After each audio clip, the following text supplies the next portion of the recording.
friends, and welcome to Caramas 2020. Got the antlers on in honor of the event, but what I'm going to be doing for the month of December is uploading every day. At least that is the plan. We'll see how it plays out. I do have some items pre-filmed. I've got a lot planned for this month. I have some fun collabs coming up. We're going to have a weekly declutter session going on.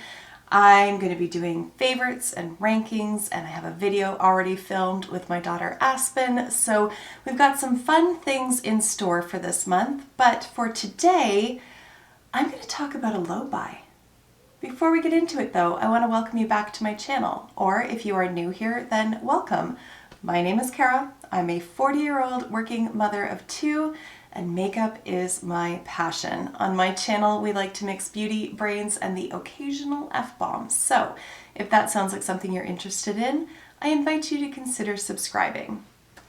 All right. We're going to get into it. I'm having a hard time taking myself seriously with these antlers on, but damn it, they're so cute that they're just going to stay. We'll have to deal with it. Okay, a low buy year. Starting now. I know, I could start at January 1st, but like no time like the present, right? So I want to talk to you about why it is I want to do a low buy and then tell you what my plan is for that low buy.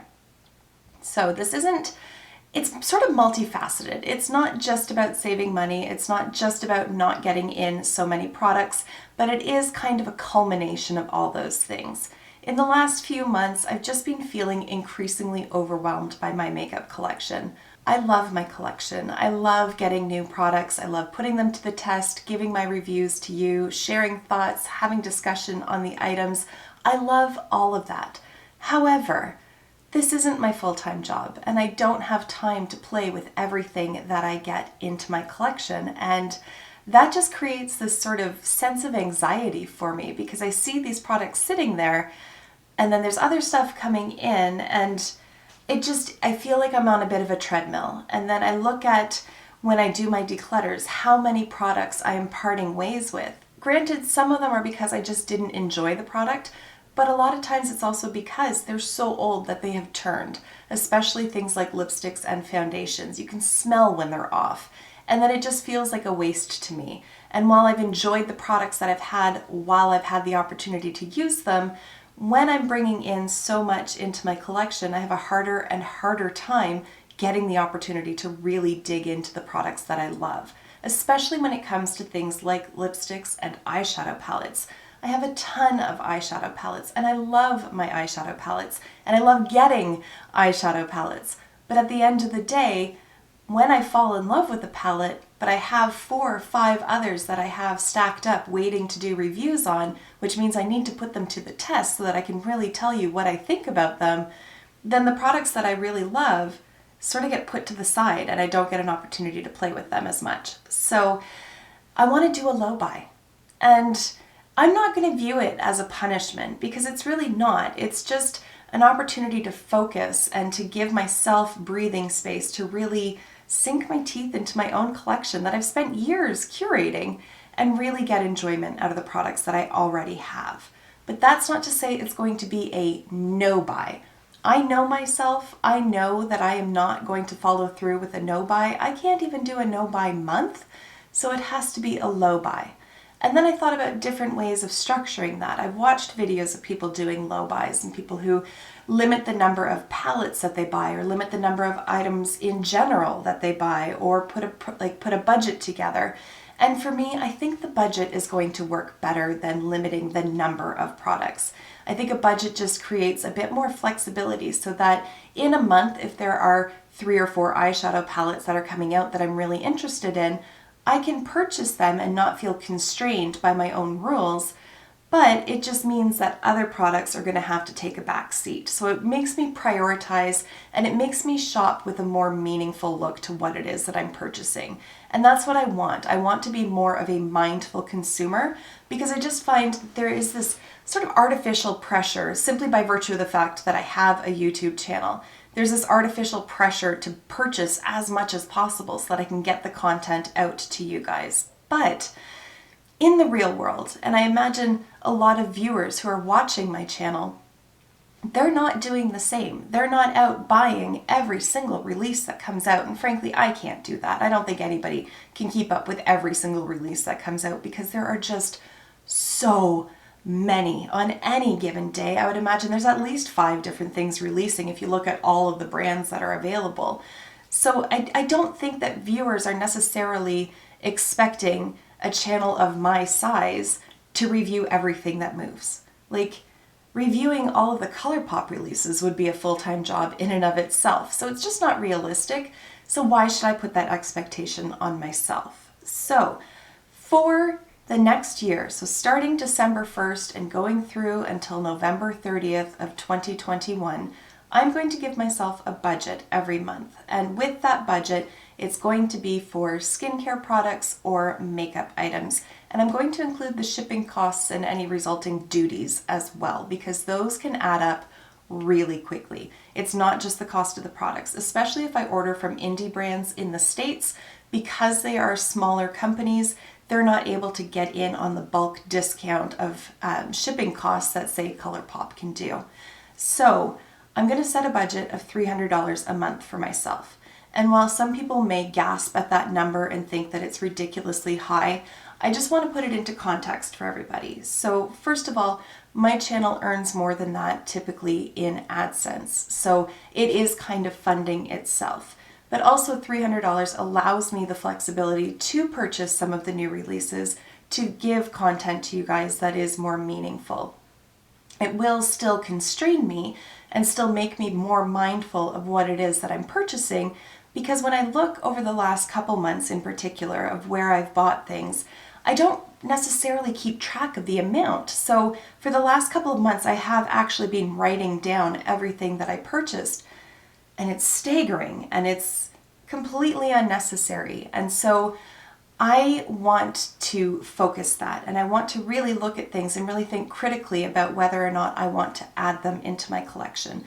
My channel is not of a level where I can just say, well, I'm just going to buy this entire collection of whatever that's just released because I know that the video is going to make as much AdSense to cover the cost of the products and blah, blah, blah.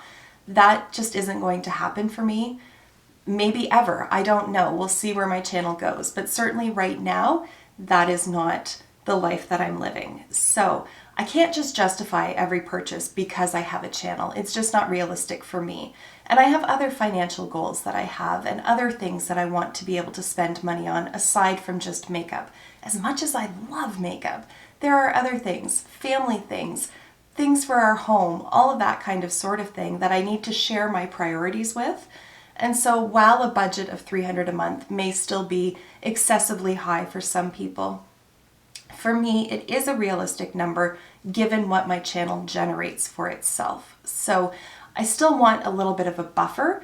My channel does typically, in the last few months at any rate, earn more than that amount, but I want to be able to bank that and put it towards savings or paying off things or whatever the case is. I'm sure I can find other uses for money. There's always a bill to be paid. There's always clothes to be bought for the kids or whatever. So that is what my plan is for the next 12 months. Now, for rules for myself, like I said, that's going to be for makeup products and skincare products. I don't tend to spend a lot on hair products. I really don't. So I don't feel that I need to really rein in my spending in that regard. I don't buy heat styling tools. I don't buy a ton of conditioners and shampoos and all that kind of thing. I usually box dye my hair and it's usually like $7 from Shoppers Drug Mart. So I'm cool with the hair stuff. I just want to focus on skincare and in particular makeup products. In a month, if I don't spend the $300, I am going to allow myself to roll it over to the next month. So I'm just always carving out that same amount. And then if I don't use it, then the next month I can spend a little bit more if I choose to. And it can just continue rolling on in that way. I actually have set up a separate bank account just for that. So my AdSense will go in there and then I can control it a little bit more and it doesn't get mingled in with our household income. So I'd like to keep it really separate just so that it's very clear what it is that I'm spending and I can track it very easily. For things like gift cards, if I do receive any for Christmas or birthday, anniversary, whatever the case, I'm going to include that as additional, and I'm going to allow myself to spend that in addition to my monthly budget. Likewise, when I have enough Shoppers Drug Mart points saved up to cash them in for $300 off of my order, I'm going to count that as bonus and not just use those $300 in points as my budget for the month. So those are going to be bonus items for me, and they're going to come up from time to time, but they're not anything that I can really bank on. In terms of review, I am going to allow myself to review my budget in June. Okay, let me back up. I'm going to allow myself to review my budget every month if I feel like it's getting out of control and I want to bring it down. If I want to increase the budget, I'm not going to look at that until June. I want to see how my channel does between now and then. If it is generating significantly more for itself than it is at this moment, then I will review and revise accordingly. But for now, the plan is $300 a month, every month for the next 12 months. And the only reason that I'm going to allow myself to review in June is simply because if I look at what my channel was earning 6 months ago from today versus what I now receive, there is a marked increase in there. So while I don't necessarily plan on like doubling my budget or just going crazy simply because I can, maybe I want to have a little bit more flexibility, maybe add an extra $50 or $100. I don't know. I can't predict the future. YouTube, especially income from YouTube, is wildly unpredictable. So that's why I'm going to allow myself to review in June. But I think that this plan is going to work for me. I think it gives me enough structure so that I do have to be mindful in terms of what I buy, but it still does allow me to buy some things.